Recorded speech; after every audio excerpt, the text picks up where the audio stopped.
El imperio parecía indestructible. Sus naves viajaban en enjambres de acero que ardían como soles falsos en la oscuridad del vacío. Sus legiones marchaban como un solo cuerpo, titanes de carne y metal que extendían el dominio de Terra hasta los rincones más alejados de la galaxia. Los cronistas imperiales lo escribían en letras doradas. La humanidad está unida, la humanidad está a salvo. Pero esas palabras eran mentiras grabadas sobre huesos blanqueados. Cada victoria estaba cimentada sobre cadáveres. Cada discurso sobre unidad se levantaba sobre los escombros de ciudades borradas del mapa. Cada mundo liberado ardía antes de jurar lealtad. El imperio no era un faro de esperanza, era un cuerpo colosal que devoraba todo a su paso, dejando cicatrices que nunca cerraban, y en su corazón late una verdad que los cronistas callaban. El enemigo más peligroso no estaba afuera, estaba adentro, los primarcas, los 20 hijos creados para ser perfectos, armas vivientes, comandantes insuperables, pero no eran dioses, eran hombres, y en cada uno la marca de sus mundos crueles había dejado cicatrices. Unos crecieron en tiranías brutales, aprendiendo que el poder solo se mantiene con miedo. Otros en soledades infinitas, aprendiendo que confiar es debilidad. Otros en sangrientas guerras tribales, convencidos de que la violencia era la única verdad. Esas cicatrices nunca sanaron. El emperador en su soberbia creyó que podía controlarlos, moldearlos como herramientas sin voluntad, pero en cada mirada, en cada gesto, había grietas. Y por esas grietas se filtraba el veneno. El caos no irrumpió como una tormenta, se deslizó como un susurro, un pensamiento envenenado en la quietud de la noche, un sueño febril repetido una y otra vez hasta parecer verdad. Allí donde había orgullo, sembró vanidad. Allí donde había disciplina, sembró obsesión. Allí donde había dolor, sembró rencor. Los primarcas eran colosos, sí, pero incluso un coloso puede caer si el veneno corre por sus venas, y ese veneno ya estaba en movimiento. En el centro de todo estaba Horus, el más brillante, el más amado, el hijo en quien el emperador había depositado su confianza, su poder, su herencia, el que debía guiar a la humanidad hacia la eternidad. Las legiones lo veneraban como a un dios viviente. Cuando Horus entraba en combate, no era solo un comandante, era el espíritu de victoria encarnado. Sus palabras encendían mundos. Sus gestos eran órdenes incuestionables. Para los lobos lunares, Horus no era solo un padre ni un líder, era la razón misma por la que existían. Esa adoración era peligrosa, era demasiado perfecta, y cuando cayó, arrastró consigo a millones. La herida en Davin fue el inicio, un tajo en su carne, pero más que eso, una puerta abierta.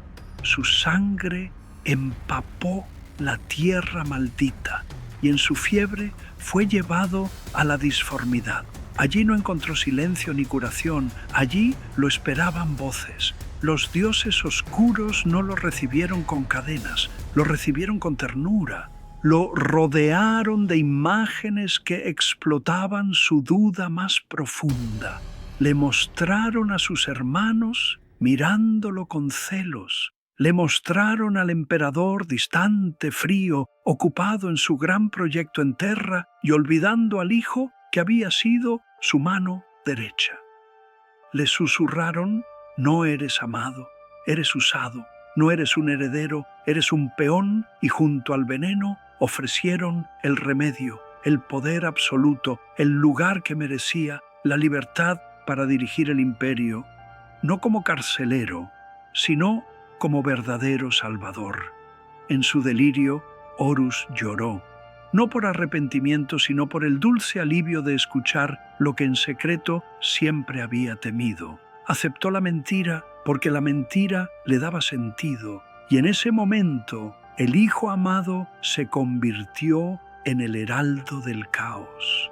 La traición no comenzó con un rugido, comenzó con un susurro, un juramento sellado en la penumbra de una cámara sellada con las sombras como testigos. La primera legión que lo siguió no lo hizo por miedo, lo hizo por fe, por convicción de que Horus representaba algo más grande que el propio emperador.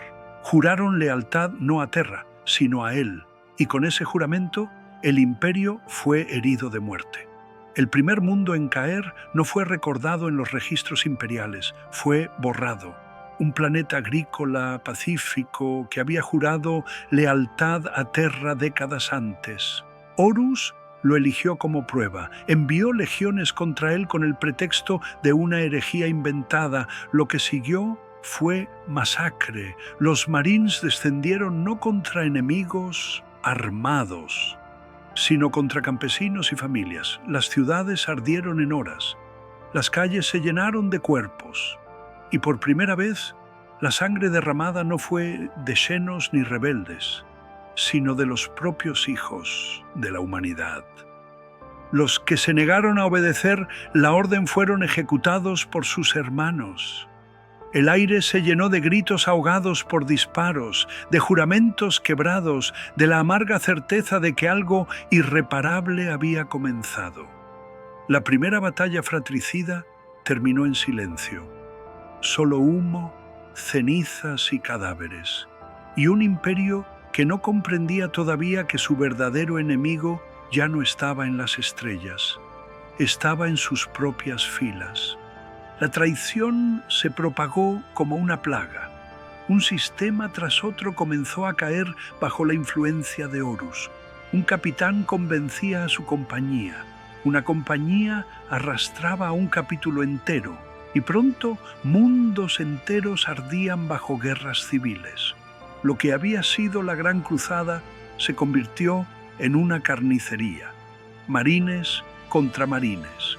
Legiones enteras dividiéndose en dos, con hermanos que se conocían desde hacía siglos ahora apuntándose con armas de energía.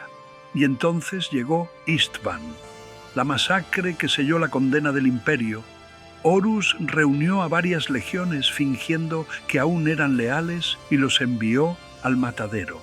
Cuando sus tropas descendieron, los cielos se abrieron en un bombardeo orbital. Fuego llovió sobre los mismos marines que habían acudido como refuerzo. Las arenas negras de Istvan se tiñeron de sangre. Los sobrevivientes hablaron de mares de cadáveres, de hermanos reducidos a ceniza en un instante. Hablaron de la traición más pura.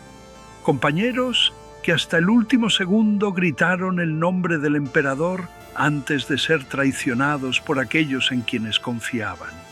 El caos no necesitó levantar ejércitos de demonios. La propia humanidad se convirtió en su ejército. Istvan fue el inicio del fin.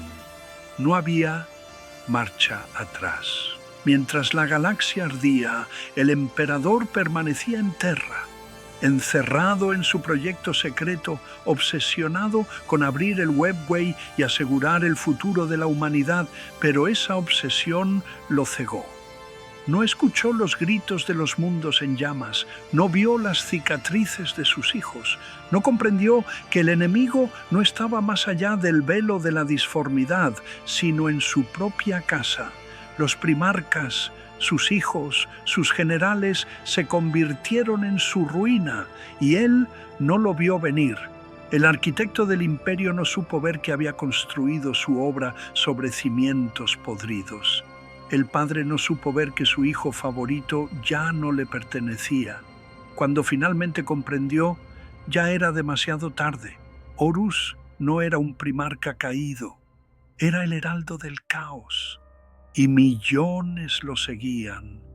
La Gran Cruzada había prometido unidad, pero lo que sembró fue discordia. Los primarcas no fueron el remedio, fueron el reflejo de lo peor de la humanidad: orgullo, ambición, miedo. Todas las enfermedades que el emperador quiso erradicar florecieron en sus hijos. Y Horus, el más amado, fue la prueba definitiva. Su caída no fue un accidente, fue el resultado inevitable de un régimen que confundió obediencia con fe, miedo con unidad, silencio con paz. La traición no fue un rugido del caos, fue un eco de todo lo que ya estaba roto en el imperio, y así la humanidad se precipitó a su mayor tragedia.